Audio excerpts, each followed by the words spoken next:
I had talked about what my garden does for me and how I feel in my garden. So I've mentioned on podcasts before that I find it very meditative.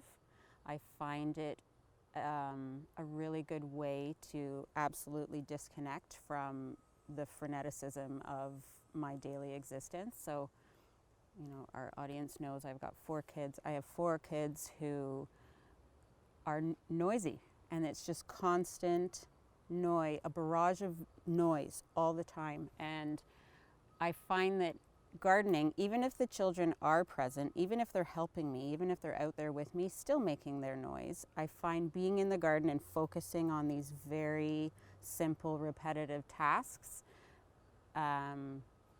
I don't really hear the noise when that's happening. And so for me, there are very few opportunities in my day where I can get away from things, and getting out and into the garden is my time.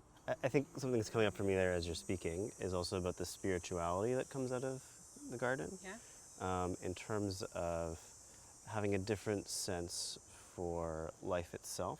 Mm-hmm. And I guess what I mean by that is, like, I had never really thought about plants as being like conscious in the way that I now sort of see them as being conscious. Right. Or like just, and I don't have to do that much and things want to grow, right? And sometimes I have to identify, okay, is this like thing that's growing that I didn't plant, do I want it in my garden, or is it a weed? And the way that I often decide is like, okay, if it's not native, then maybe it's going to be invasive, so I'll take it out. Yeah. But if it's something that's native, then maybe the earth is telling me something here. It needs it. And I will let it. It should be there. Yeah, exactly. Right.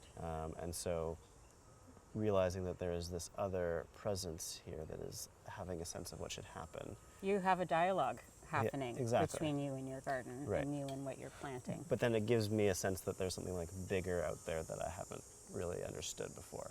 Yeah. Not that I fully understand it now, but it has helped me to feel more confidence that there is a life force in some way that is like Takes helping the us. responsibility off of you, Exactly. knowing that maybe something else is doing this.